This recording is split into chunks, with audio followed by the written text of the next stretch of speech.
Hello and welcome. My name is Magnus Mulliner, and what I would like to do now is to focus on vaccinations. Now I've got two of the books here. I've lent another one to one of my clients that I have read over the last 12 months and find very interesting. Now this book here that you're looking at is Dr. Sherry Tenpenny's book, Saying No to Vaccines, and you can obviously find all her information on her website. Another book that I'd like you to introduce you to is by a wonderful gentleman called Dr. Russell Blaylock, who's a neurosurgeon, retired, and now spends his entire life in reading research and then sending it out in his wonderful newsletter. And this book that he's written, and he's written quite a few, he's written one called Excitotoxins, a taste to kill you. But this one's called Health and Nutrition Secrets That Can Save Your Life, Harness Your Body Natural Healing Powers, and that's a revised edition that I have there. Now what I want to do, another book I recommend as well by a Dr. Whitaker is called Medicine, and that sin is S-I-N, another great book. Vaccinations, it's all been in the media about so-called swine flu, H1N1 and all that stuff, and I'm sure you people are conscious of this, but it really is, I don't know, I suppose I get very passionate about this because, as you know, I deal in health. You know, it's like Mother Teresa. She was once invited to an anti-war rally and she turned that offer down. She said that she would attend a pro-peace. But what's the difference? Well, remember, anything you resist will persist. It's a bit like taking antibiotics to kill some infection that you have. I'm not saying not to do that, but again, it's fighting it rather than utilising your own body's healing power. Now, there may well be a time when antibiotics are required, but you have to work at compromising your immune system to get there. Trust me, I'm not a doctor. And I just want to make that quite clear. I'm not a doctor, I'm a health practitioner. I was a lecturer at a university for over 7 years, and I've been mentally abusing myself health. That's what I focus on. Anything that I can possibly read, hear, see, feel about health, I will take it in. Am I biased? Absolutely I am. So one of the things I also want to make clear is the best advice that you can possibly take is your own. That's the best advice. I want you to, when I'm sharing some of this information to you, to really feel into yourself and ask yourself some simple questions, which I'll go through, and just find that gut feeling. How does it feel? Does it make sense to you what I'm sharing? Now, I also do not have a child. I'm 39 years old and maybe I'm not grown up enough to have one. But I can guarantee you one thing. If a child popped out right now that I can label as mine, I will guarantee you that I would not inject it with anything. It already has a weakened immune system, so why would I want to inoculate it? I mean, it's a great kind of theory that by inoculating, injecting ourselves, we then become immune to diphtheria, smallpox and all the other things. But it's actually, the research doesn't back that up. And what is also interesting, certainly with the book about saying no to vaccines, Dr. Sherry Tenpenny asked that simple question: have we learnt from our past? No, we haven't. It's a bit like wars, isn't it? You know, Uncle Sam and the British government, you know, our taxes go towards making more war toys for them to go and kill people in Afghanistan and places like that. Don't get me going on that. But anyway, I'm going off the topic. Vaccinations, are they safe? Do they prevent? The research doesn't show that. Interesting.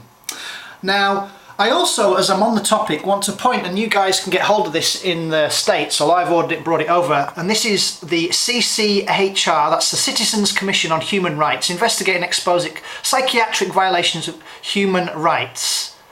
And you will be, if you do send off for it, you'll basically be given 2 CDs, all free, about Making a Killing, the untold story of psychotropic drugging. Very interesting, again, backed by research, lots of wonderful information over here, and that's just a letter that comes with it as well. So, did you know that the top 5 pharmaceutical companies combined, and I've got some little notes here that I made earlier, here's something I prepared earlier, 600 billion.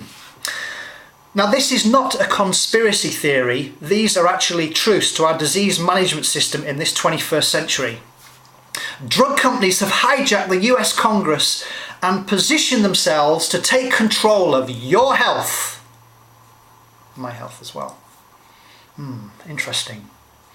Did you also know that doctors are really not trained on vaccine history and to understand problems that can come with it? Because here's something, if your child was injected with something, it could be 1 day, 2 days, 2 years, 20 years, we don't know. Later, that they then have a medical problem. And so drug companies are actually using their drugs, because they say they don't make money on vaccinations, the figures don't back that, but then when you become sick, that's when they do make their money. So interesting. So questions you can ask your doctor if you decide to go down the route or the route to have your child or yourself inoculated. What is the truth about vaccine safety? See what they say to that one. Are all these vaccines necessary, bearing in mind the global epidemics that are occurring and the increase in chronic diseases? Why has there been an incident of autism increased by 1,700% since 1991? That's a great one, that. I mean, was it Wakefield? Dr. Wakefield did some research on that, blew everything out of proportion a few years back now. But there was a lot of truth in what that man correlated and brought together. Why is it that 1 child in 6 will have a learning disability? 1 in 150 will become autistic. 1 in 9 will become asthmatic. 1 in 450 will become diabetic.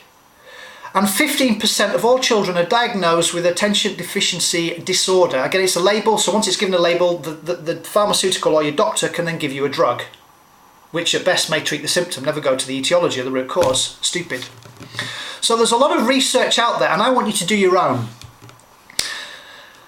Again, a reminder, the best advice you can take, please, it's your own. So I want you to do your own homework here. But feel it, you know, as I say, a gut feeling. How does this actually feel to you, this information? Now, I know I'm coming across from a biased health point of view, and I mean, it's a great theory, inject yourself, you're immune, the research, and it just doesn't work like that. In fact, incidentally, one of my close friends, she works as a secretary to some doctors at our local hospital. And the pressure was put upon them, to be vaccinated for the swine flu. She abstained from it, and 12 of her colleagues that had the injection, all of them got sick, and 2 of them were intensive care. Hello, McFly! Really? That's not funny. That's like a joke without humour. What the is going on? Wake up, people, please. So I invite you on this journey to just sit quietly and ask yourself the question, how does it feel to consider your child's future without a vaccine? How does that feel? The research shows that vaccinations, obviously a lot of it is obviously forced upon us through this fear, false evidence appearing real, by our media and our governments. And they're kind of represented as being safe and effective, but the evidence doesn't back that up. Again, read the research that these people have done. They're qualified doctors. Trust me, I'm not a doctor. The vaccine production is worth $12 billion per year, but it's their injuries that are caused after. That's where the pharmaceuticals then step up to the plate. Interesting business, this, isn't it? Now, if you do look at the research, it actually started back in 1796 with a gentleman called Edward Jenner, who was then labelled as the father of vaccination. And what he realised, or what he noticed, was that there was a lot of smallpox going around then, that milkmaids that were exposed to, if you will, cowpox, didn't receive the same signs and symptoms as those that weren't in that environment. So what he basically did is he injected a lady called Sarah Nelms, who was a milkmaid, and a James Phelps. He was an 8-year-old boy. Now, Phelps' situation, he was exposed to smallpox shortly after he was given the inoculation. He became partially ill, but he recovered quickly. Now, is that because he has a strong immune system, or was it the inoculation? We truly, honestly don't know. But interestingly enough, the milkmaid died aged 21. Again, was that caused by the vaccination? We don't know. There is so much information